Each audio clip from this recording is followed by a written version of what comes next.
This is DM Nell, and I'm back with another episode of Shadow Talk. This is episode number 140, and today I'm going to be going over the Shadow the Weird Wizard quests and the three that have been released thus far. And I'm going to be giving you my first impressions on those. But before we get into that, we do have a little bit of news. So first of all, let's go to the Kickstarter fulfillment production update. The latest one was from March 26th of 2024. And we have some updates here from Mr. Schwalb himself regarding the Shadow the Weird Wizard core book, player's book, I should say. He says here that we took the feedback to heart and have been busy at work commissioning new art and rebuilding the layout.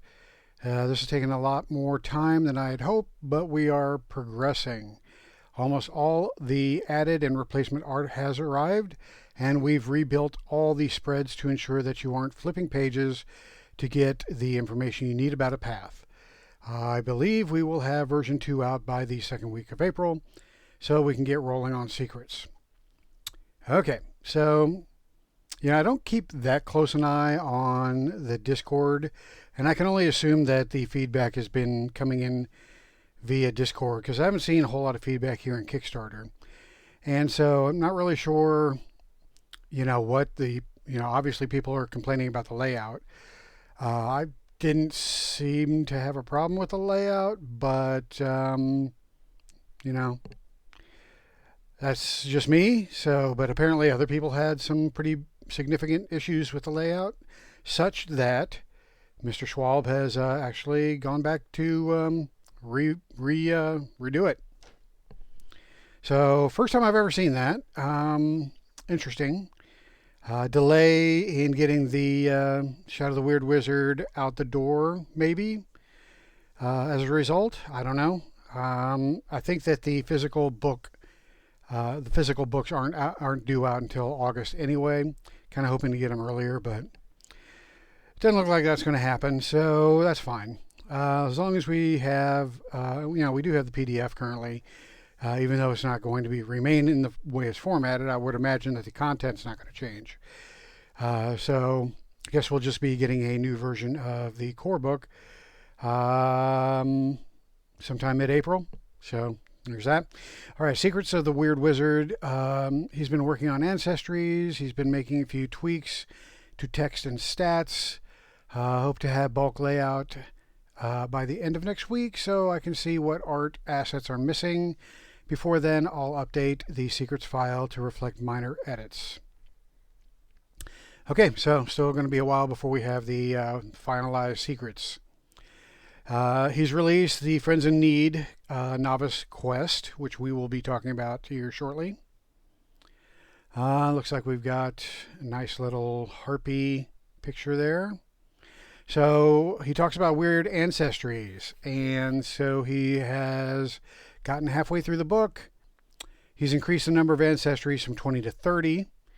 So the list is Archon, Cambion, Centaur, Changeling, Clockwork, Diva, Demigod, Dhampir, Dragonette, Dwarf, Elf, Faun, Goblin, Halfling, Heron, Harpy, which we got right here, Hobgoblin, Jan, Living Statue, Naga, Living Statue, that's interesting, Naga, Pollywog, Revenant, Shade, Sphinx, Spriggan, Sprite, Tatterdemalion, Triton, Warg, and Woodwoes. Each ancestry includes the story stuff along with a few tables and the traits. He's also including an ancestry path, which you can choose in place of the novice paths. The ancestry paths let you explore your unusual nature or common society associated with the ancestry. Here are some unedited text to show you what he is doing. So he's got playing an Archon, Archon traits, descriptors, size 1, speed 5, language, you speak in tongues. When you speak, any creature that knows at least one language understands what you say. That's kind of cool. Immunities listed there, Archon path. So let's see, rather than choose a novice path, you can develop your ancestry abilities by becoming an Archon adventurer. Doing so opens greater access to those capabilities you enjoyed while you were among the Seraphs, offering a mix of magic and combat training while offering new ways to explore your supernatural heritage. Note that natural defense and health include increases gained from your Archon traits. Okay, so there's the ability score tables. You got natural defense 13, level 1 Archon, natural defense 13, health 20, size 1, speed 5, tradition 1. You've got divine word. If you can speak, you can use a talent. You can use this talent. When you use an action, you speak a word of power that unspools your enemy's courage. Unspools. Each enemy within 5 yards that can hear you makes a will roll. On a success, the enemy becomes immune to this talent for 1 hour. On a failure, the enemy becomes frightened of you until it overcomes the effect with a success on a will roll. Once you use this trait, you lose access to it. Luck ends. Seraph combat training. When you attack with a sword, longsword, or greatsword, you roll with 1 boon. When you get a critical success for an attack made with this weapon, the target becomes vulnerable until the end of your next turn. If the target is already vulnerable, it instead takes an extra 1d6 damage. Okay. So level 2 Archon, plus 6 to health. The bonus damage is plus 1d6. Angelic Recovery. You can use an action to heal your damage total and one affliction affecting you, and gain the Flyer trait until the end of your next turn. Once you use this talent, you lose the access to it until after you rest. Okay, then level 5 Archon. You have Ultimate Fate. You decide whether you seek atonement for whatever crime you committed or embrace the darkness of your fall. Choose one of the following benefits. Radiant Presence. You can use an action to emit bright light that lasts until you use an action to end it or become unconscious. While you emit this light, enemies within 5 yards of you are cursed for as long as they remain there. Okay. And then Ruinous Presence. Whenever an enemy within 5 yards of you takes damage, that enemy takes an extra 1d6 damage. So there you go. That's an Archon. So just an example of what to expect in the Ancestries book. Okay, so that's it for the production update. All right, so good stuff coming from Schwalb Entertainment as usual. There's also a new product called the Great Mother's Brood. Let's see, I did not include that in my stuff, so let's take a look at Great Mother's Brood. Got to find it in my files because I just downloaded it this morning. I didn't even realize this had been released. I guess I'm just not paying as close attention as I need to be. Okay, so here it is, Great Mother's Brood. So this is a victim supplement. Victims of the Demon Lord focuses on the various ancestries.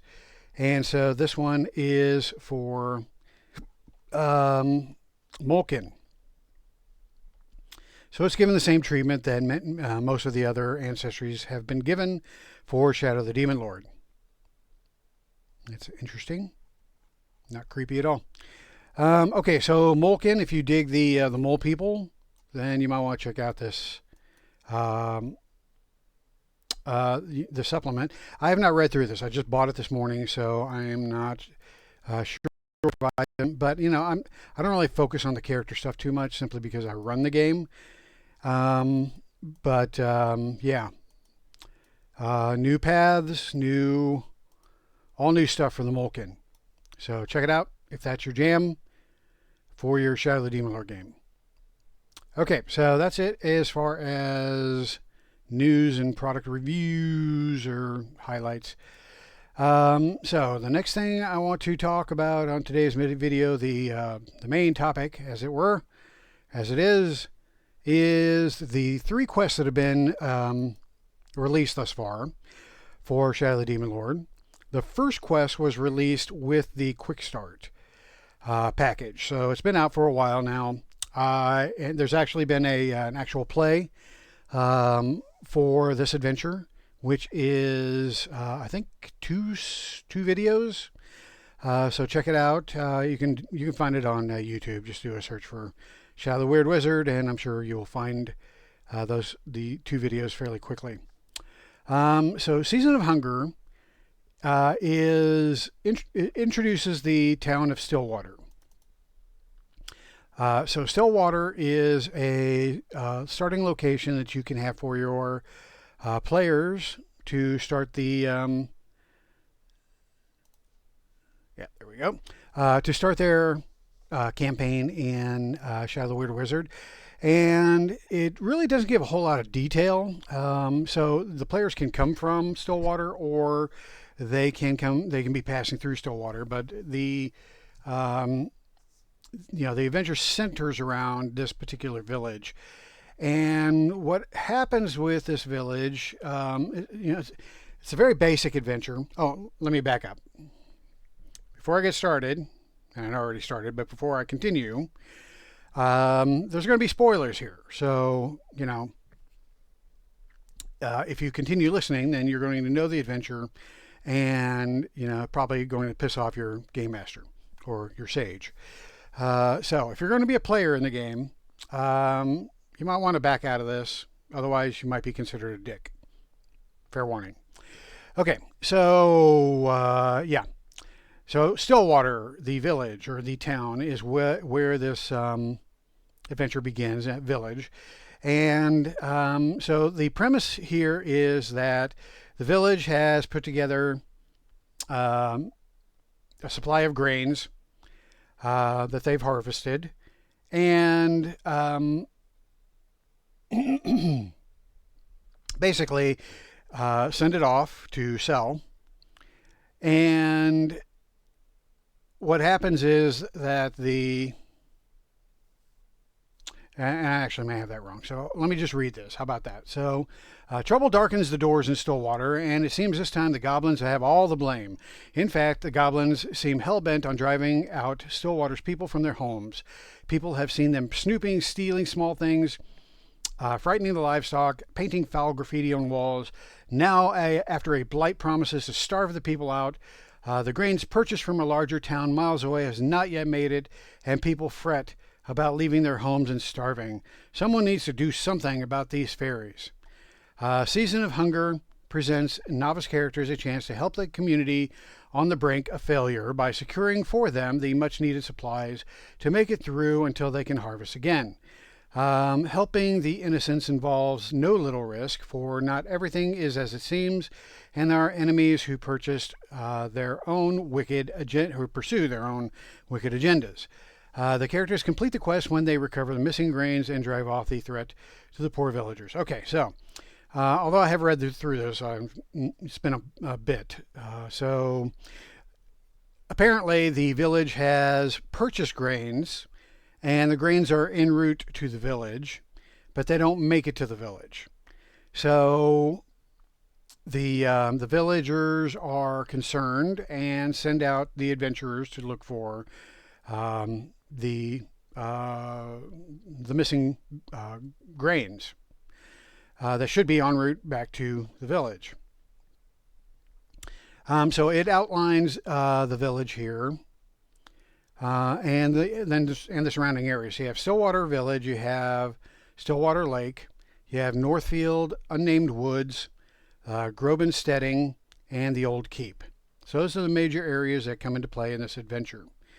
You have supporting characters. So Harold Brewer is the proprietor of the Stillwater Brewing Company, and so he's basically the main mover and shaker of town. You have Otto Dent. Sir Otto Dent is a brigand, and he leads the one of the main villains of this. He is the main villain of this adventure, but he leads the brigands, which feature as the main antagonists for this adventure. You have the mighty Thune, who leads the goblins. So there is a contingent of goblins that are in the area as well, who feature a role. And then, of course, you have the various villager bystanders. Okay, so we have a story progression here that should guide you on how to, how to present the various things that happen in this adventure based on what day it is. So the story unfolds in response to the player's decisions, but if the group becomes sidetracked with something else, you can use the following as a guide for determining what happened. So day 0, the brigands kill the teamsters and steal the grain. So the teamsters are on the road heading towards Stillwater. Brigands attack them, steal the grain, and take it to the steading. That night, the goblins discover the ambush site and loot the bodies. So there are brigand tracks and there are goblin tracks in the area where the brigands killed the teamsters. On day 1, the brigands attack the Groban steading. They kill Henry Groban and his hired hands.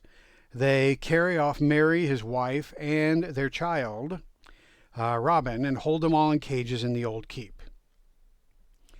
Day 2, the brigands spend the day waiting until they receive orders to march on Stillwater. That night, the goblins discover the old keep and bring word of the place to the mighty Thune. And then on day 3, the brigands travel to Stillwater to offer share in their grain in return for accepting Otto Dent as their lord and master. The villagers have no choice but to agree to Dent's terms. The goblins raid the old keep, open the door to the cellar, and free the horror that is trapped in the book. Then on day 4, the horror, which is hungry, falls on Stillwater and kills most of the brigands and villagers before being driven off to terrorize someone else. So that's what happens if the PCs do not, engage in this adventure. So obviously the PCs are to engage in this adventure to stop all those terrible things, or some of those terrible things, from happening. So it's up to you, the game master, to decide how that flows. So at this point, you're on your own, essentially trying to figure out how to get your players to understand what the adventure is and to engage in it. So basically what you would probably want to do is, on day 0, the shipment of grain is being expected, right? So the lord of the town, Harold Brewer, he's not really the lord of the town, but he's, considered the leader of the town. Anyway, he will try to get somebody to, try to go find the grain. Okay, so that would be day 1. So depending on when on day 1, the characters actually go out and look for the grain, may determine what happens next. So they may go and find the teamster's wagon, and they may find the so here's the ambush site. So if they find the ambush site, they'll find that the wagons are gone. There's 2 bodies, and there's a trail. So that's what they find, and there's a grave. So that's what they find at the on the trail.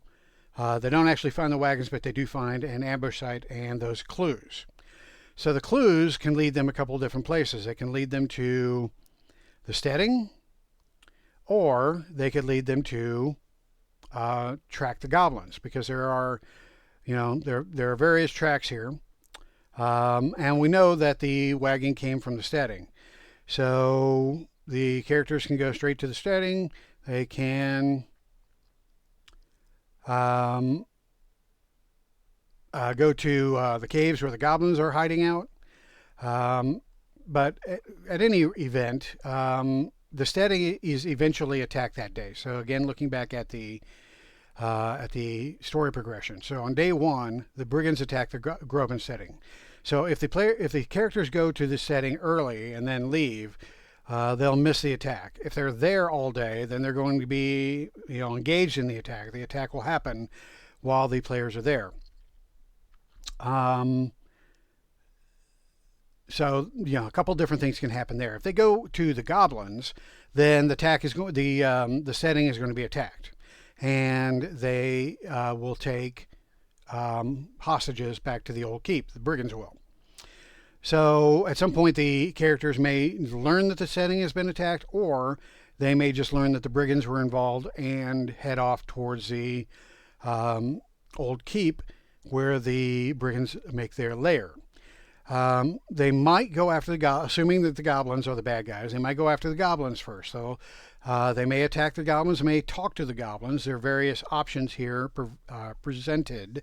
So what I assume could happen is that the goblins could be potentially used to help the PCs attack the old keep where the brigands are layered. So that may be one thing that could happen, or the PCs may just take out the goblins and all. There's 8 goblins, plus the mighty High Thune, who leads them. So the goblins are a problem regardless. So they may just kill them outright, or they may try to recruit them to help with the brigands. Because what they learned from the goblins is that the Teamsters wagons were already ambushed. By the time they got there, all they did was loot the bodies. This is kind of supported by the fact that there is a brigand that is buried in the area where the ambush occurred. So if the goblins convince the characters that the brigands are the bad guys that have their grain, then they will need to find out where the brigands are. So, they can follow tracks. The goblins may be able to tell them where the brigands are layered, just depending on how fast you want to kind of move this along. So the brigands are in the old tower. So a squat tower with broken, crumbling remains of walls jutting out on all sides. Abandoned 50 years ago. Brigands moved in. People avoided the place, claiming it's haunted. Lots of stories about some pale woman ghost that peers out of the arrow slits. So the brigands are layered here, and they're kind of spooked out by the ghost. So they're wanting to take over Stillwater, the town or the village. And there's a pretty sizable force of brigands here. You have a brigand captain, you have 2 brigand sergeants, you have 10 actual brigands, 10 bandits, and 15 peasants. So what is that all together? That's 25, 35, 37, 38. So 38, things here to fight. And that's probably going to be too much for your novice tier characters, which is why getting help from the goblins might not be a bad idea. You could also run this in that the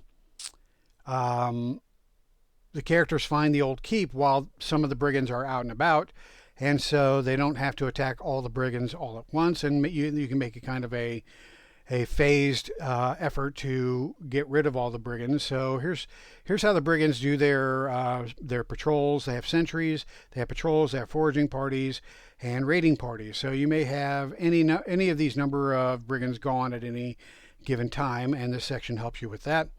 And then you have the old keep locations here. You have yard and crumbling walls, ground floor, second floor, third floor.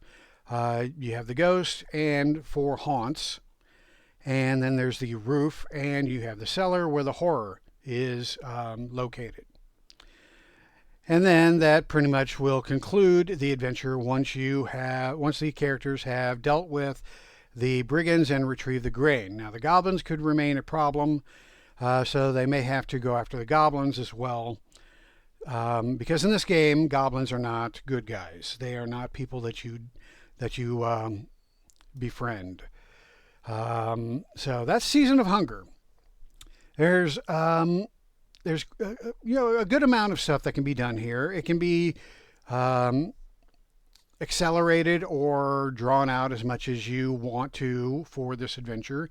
If I were running it, I would probably try to get it done in one adventure. So I would probably handhold the PCs a little bit, leading them from Stedding or Stillwater to the Stedding, probably to the ambush site. After that, they find the goblin tracks. Then they would go to the goblin caves, interact with the goblins, either kill the goblin, or either attack the goblins, or convince them to help with the brigands. Then deal with the brigands at the tower, at the old keep. So, but even that might be a lot for one session. So this might actually be a 2-session game, depending on how long your sessions are. Mine are 3 hours, so I don't know if I could get all that done in 3 hours, but it'd be a good try. All right, so that's Season of Hunger. The next quest that we have is One Bad Apple. So One Bad Apple is another novice tier adventure. They're all novice tier adventures. And so let's just read the entry here, the opening. Something has happened to the village blacksmith, known as an agreeable, friendly man, eager to lend a hand to the good people of Two Forks. His sudden, violent outburst has left the community in chaos. Last night, with no provocation, he assaulted his neighbor, Ruprecht Olson, and he might have killed him had not the village's 2 guards pulled him off and dragged him back to a shed, where he's been held under lock and key since. He screamed, he's raged inside the shed, and it's becoming clear that the shed won't hold him long. The people need help. Luckily, the characters happen to be nearby. If they can get to the bottom of the mystery, they might just save the village. All right, so the hook here is that the characters are to help find out what happened to the blacksmith. Definitely a significant personality shift. Something happened to him. So they have to do some initial investigation.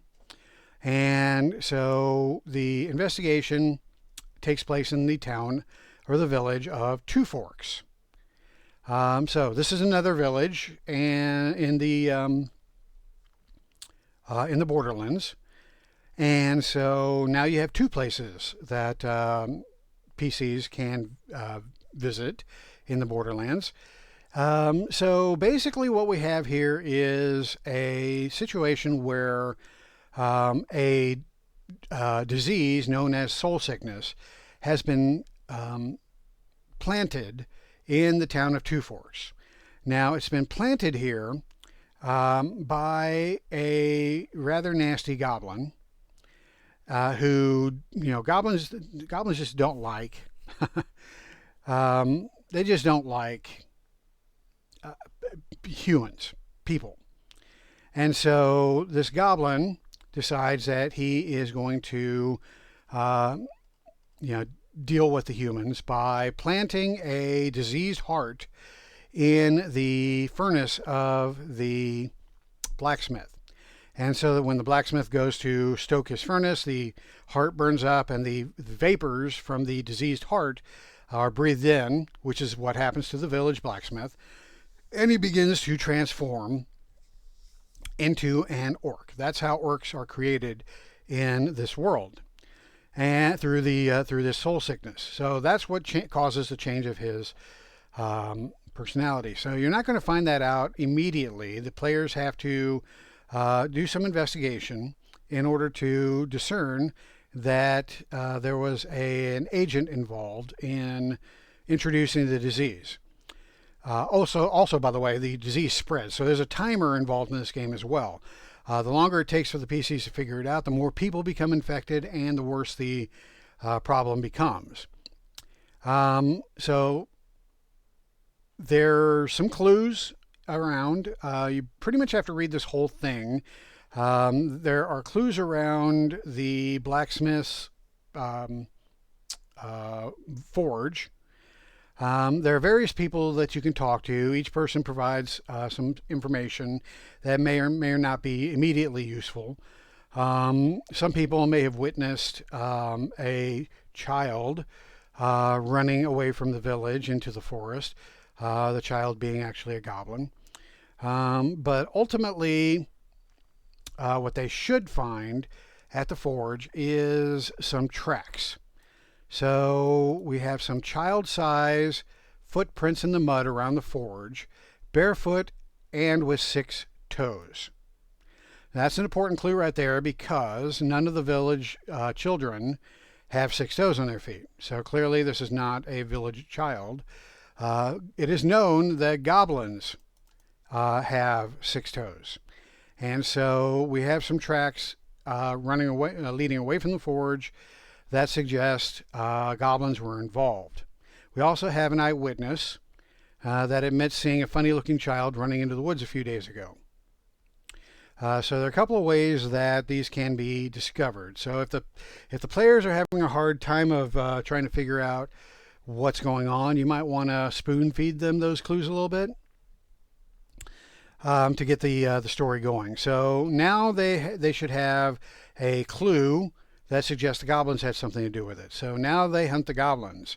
So the goblins are held up in some ruins nearby, led by Bung, the goblin. He has a gang of 16 goblins, so that's a pretty good size group of goblins. Plus, there are some dangers in the area. There's a feral hog that roams the woods, so that could be problematic for the characters as well. Also, if any of the villagers actually turn into orcs, they could break free, and that could be a problem. So, like I said, there's a timer. After the first day of the quest, the blacksmith completes his transformation and becomes an orc. So he becomes an orc trooper. He can break out of the shed, and he can start attacking. Other characters. 3 days after that, the other men, the guards that had initially restrained him, and the guy he was attacking, they all turn into orc drudges. So the more time the PCs are taking trying to figure this out, the more problems start popping out in Two Forks. Okay, so we have that fight going on, or that potential fight going on in the village. We have a goblin hunt that could happen. We have a feral hog in the woods that could attack. So once the PCs figure out what they're going to do, eventually they'll probably make it to the goblins at the temple. So they can either try to, reason with the goblins, or they can fight the goblins. More than likely, they're probably going to fight the goblins. Once they do that, then they find that there is a temple. They may also learn that there is a vicious Bao-Chan that lives in the woods. So the Bao-Chan is not a fan of anything. He despises humans, but the Two Fork villagers earned his special hatred after they cut down some of his trees. So the Bao-Chan watches the villagers from the woods and periodically walks around the settlement at night looking for people to single out and punish, as he did with Dirk. So he cursed one of the villagers, Dirk, who is now bumbling around and is not able to do a whole lot. However, the Bao-Chan's obsession with the village means that the fairies saw the goblins and watched them. The fairy saw the goblins and watched them drop the withered heart into the forge. Lemon questions the goblins, and after threatening them with violence, learned what they were about. Now he's torn. If he does nothing, the villagers will turn into orcs, and that's bad news for the region. But he hates the humans, and they deserve, at least in his mind, whatever happens to them. So he doesn't want the orcs. This is the Bao-Chan, Salty Lemon. He doesn't want the village turning into a village of orcs, because that would be bad. So he may be willing to assist. If the PCs run into him in the woods, which they should, if you are running this adventure, you want them to run into Salty Lemon, because now they have an opportunity to cure the affliction, the soul sickness. So the Bao-Chan says that if they can stop the transformations, he will give them the cure for the soul sickness, so that they can stop the transformation. So that's the offer there. I don't know if he wants anything in return. Let's see here. If the characters dispatch the goblins and return to the village, Salty Lemon stops them on their way, having decided it would be better to stop the plague rather than let it run wild. So they may run into him before they go to the goblins or afterwards. So if they run into him beforehand, he'll say he'll give them the cure if they bring him something out of the tomb. And he specifies what it is. It's a cat's eye jewel, I believe. So and the rest of the ingredients for the cure can be readily found in the woods. So the Bao Chan can be an ally, and he should be an ally in order to cure the village of the affliction. To stop the goblins, they have to go to the tomb or to the temple. Once they stop the goblins, they find the tomb where they have to go in to find what the Bao Chan wants. So more than likely, it's probably better to have them run into the Bao Chan before they attack the goblins, so that they have a reason to go into the temple or the tomb, because the tomb is where they're going to find what the Bao Chan wants. So here's a little map of the tomb. And you have various, threats within the tomb. So this should be a pretty good challenge for novice characters. You've got some undead, you've got some traps, and so, and it's not very long. So we've got what, 8 chambers. So once they find the gem that the Bao Chan wants, Cat's Eye Agate. Then they just need to bring it back to him. He will give them the recipe for the cure. They can gather the stuff, head back to the village, deal with whatever orcs have already formed. It may just be, if they're quick about all this, it may just be the blacksmith that has become an orc. And they may come back to find the villagers trying to fend the blacksmith off. If they take several days, again, within 3 days you have at least 3 more people turning into orcs. So and then you'll have 4 orcs potentially altogether that they have to deal with. So depending on how long it takes them to finish the adventure, they may have to deal with 1 to 4 orcs. But once they deal with all those threats, get the recipe for the cure, get to the village and start curing people. That's how the adventure concludes. So there's this is a good this is a good quest. It has a little bit of everything: a little investigation, some negotiation, so role-playing opportunities. You have some a clear-cut threat with the goblins, and then you have a dungeon delve. So lots of good stuff in this quest. One Bad Apple. All right, then we have the last adventure that has been released, or the latest quest that's been released, I should say, which is Friends in Need. So let's just read the entry here. So there are good reasons for many adventurers finding their start in the tavern. These natural gathering places bring people together from all walks of life. People who, once sufficiently lubricated, might share stories, rumors, and just maybe secrets. Where else can you find a wizard lurking in a corner, a strange man with a mud of the road still standing in his cloak, or a band of adventurers looking for a place to rest their heads before moving on? Friends in Need makes use of such a familiar backdrop to launch a quest for novice heroes, but all is not as it seems, is it ever? Enemies stand at all sides, and terrible danger awaits the unwary. Okay, so this adventure introduces a new place called Traveler's Rest. This is a walled compound. It can be located anywhere between a couple of different other settlements, but it's meant to be basically a place for travelers to stop. It's actually kind of a small minor community. I think it's got like 33 people in it altogether.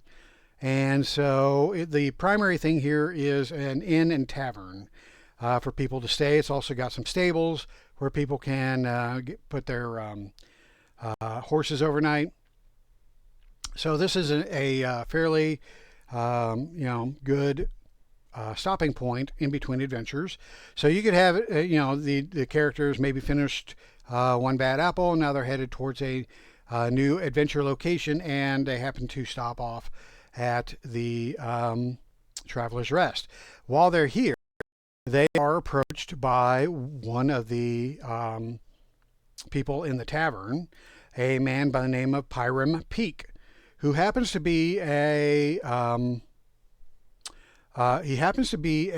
necromancer. He's an expert tier necromancer, and he doesn't present himself that way. But he does, he is the guy that kind of initiates this quest. So kind of the quest giver, but he's also the villain of the story. So Pyram Peak, he tries to talk the PCs into going after a creature that has been causing trouble for this area. And he's willing to pay them, once the creature has been dispatched. And so there are missing people in this place. So the missing people are people that have been lured out by the necromancer, unbeknownst to most of the people in the village. So what the necromancer is doing basically is that he's luring people from the settlement here, from the Traveler's Stop. What's it called? Traveler's Rest. He's luring people from Traveler's Rest to the lair of a creature that is an Addercop, I believe is what it's called. Yeah, an Addercop. So an Addercop.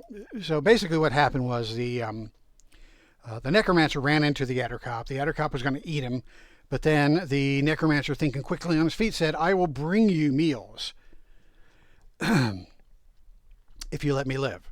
And so the Addercop said, "Deal." And so what the necromancer has been doing is luring people to the Addercop's lair, and that's what he tries to do here. So he first tries to get the PCs, and then he tries to get another adventure company by the name of Silver Coins to go. So, if the PCs aren't interested, the Silver Coins go, but, the PCs need to be, they need to be lured there because that's the quest. That's what this particular quest is. So there are various ways you can do that. Most likely, somebody else in Traveler's Rest has lost somebody and they try to appeal to the PCs to help them locate their loved ones. Or they may go after these silver coins here, or they may just accept Pyram Peak's offer. However you can get them on this quest, there, like I said, various ways to do so. So the silver coins will be introduced one way or the other. So the silver coins either goes before the PCs or they go after the PCs. So the silver coins are outlined here.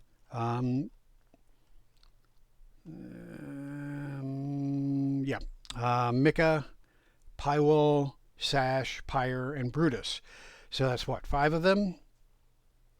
So 5 adventurers. And so the PCs will either be confronting them as potential competitors for this quest, or they could be rescuing them. Because if the silver coins get to the Addercop first, they're captured and they are strung up in webbing. So the PCs can get to the Addercop's lair, find the silver coins, and rescue them. Or the silver coins can potentially catch up to the PCs, tell them this is their quest, and there can be an altercation there. Or if the PCs get into trouble, the silver coins could potentially come and rescue them. So there's several different ways that this could unfold as you're running the adventure. So there's a tomb in the Addercop's lair is a tomb, and so once the PCs get there, then they can enter the tomb and deal with the Addercop. So there's no map to this, so you're going to kind of have to come up with your own map, but it does describe how the tomb is laid out. And so you can kind of draw out your own map if you want to, or if you can find a map that matches this description, then that would work as well.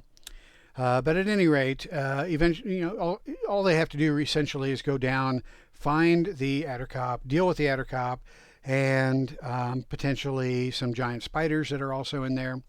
There's treasures to be found, and so then they need to either deal with the necromancer, as his treachery will have been found out by this point, or the necromancer can escape while the PCs are doing what they're doing in the tomb.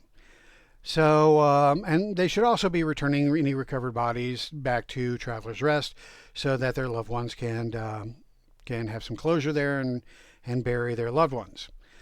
Okay, so that is pretty much it. This is more of a straightforward adventure quest, and probably more of something that you could get done in one session. Again, this is Friends in Need, the latest one to come out. This should be a pretty quick one to get through. I think even I could get through this one in 1 3-hour session.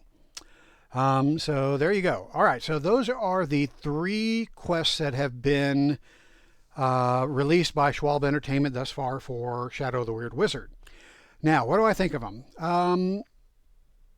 I think they're all okay. None of them are particularly evocative or original, but it's, we're in 2024. This game's almost 50 years old, right? Well, not this game, but the whole fantasy or TTRPG genre has been around for almost 50 years now. Is there really going to be anything new and innovative especially for low-level adventures? Not really. Goblins are a staple for low-level adventures. 2 of these adventures have to deal with goblins. And if I had any criticism, I'd say that's probably my biggest gripe, is that if you're going to release 3 novice tier adventures, you might have them more different from each other. So 2 of these adventures have pretty much a dungeon. Actually, all 3 of them, if you want to consider the Old Keep to be a dungeon environment as well. And so you've got 3 dungeons here, which, dungeons are fine. Dungeons are great, in fact, especially for low-level adventurers and for starting GMs. But having goblins as a major threat in 2 of the adventures, I think I probably would have gone a different direction with at least one of these and had there be a different different faction for the goblin instead of the goblins, which you can totally do yourself if you want to use all 3 of these adventures. You can totally take the goblins out of one of these adventures and substitute it with something else. So, for example, this Friends in Need. Well, actually, Friends in Need doesn't have goblins, but so I don't know what I'm talking about. But in the first 2 adventures, you could easily swap out goblins and say the first adventure, and have another pesky group, kobolds, or you could even have what are the spider people from Shadow of the Demon Lord? Arachnid? No, I forget the name of the spider people that's in Shadow of the Demon Lord. But you could stat those up if they're not already statted. Are they already statted up? Let's see. Whoops. Yeah, of course I closed it. Let's see here. Where's my weird wizard? All right, secrets. Okay, so let's take a look down here. So, what could we use to substitute for goblins? Troglodytes. You could use troglodytes. Let's see. You could use other fairies like sprites. Do we have? I believe we have kobolds in this game already. You could use more. You could use more. More human. But you already had brigands in the first adventure, so I wouldn't use that. Let's see, polywogs. So maybe have a swamp nearby and substitute polywogs, maybe. Let's see what else. Orcs. Orcs are kind of tough though, so I might hold off on the orcs. Let's see here. A lot of this stuff I don't even know what it is because I haven't. Well, I read through it once, but I haven't committed it in memory. So lizardmen, that might be a possibility. How tough are lizardmen? Let's see. Lizardmen are difficulty 2. Yeah, that might work. So you could use lizardmen. What else we have here? Kelpie. Imps, nah. Hybrids, horrors, or do I have a horror? Haunts. Gremlins. Gremlins are always fun. There's the goblins, gnomes, giants. Definitely not giants. Not at this early stage. Come on.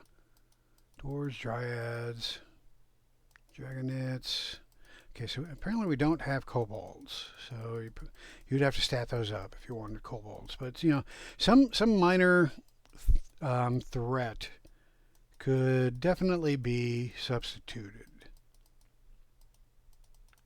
Okay, so I'm not going to waste any more time with that. But at any rate, you know, you could run them as is, just have goblins, you know, represented in both adventure, or you could swap out the goblins in one of them. However you want to do it. That's just my personal gripe. Otherwise, I think these adventures are fine for starting adventures. I think they check all the boxes. You know, they've got opportunities for role playing. They've got opportunities for investigating. They got opportunities for exploring. They have opportunities for combat, solving problems, being the heroes. All of those things are presented as opportunities in all 3 adventures. So I think they're good for that purpose. Now, you know, you don't really have the seeds for an ongoing campaign for these for these 3 quests. So if you're wanting to have an overarching storyline, you're probably going to have to build it in yourself, because none of these really particularly have a main boss villain that is suggested at. But you know, of course, the brigands could work for some more powerful person that could become aware of the PCs as a potential problem. The necromancer could have learned his trait from a more powerful necromancer, or perhaps an undead like a lich.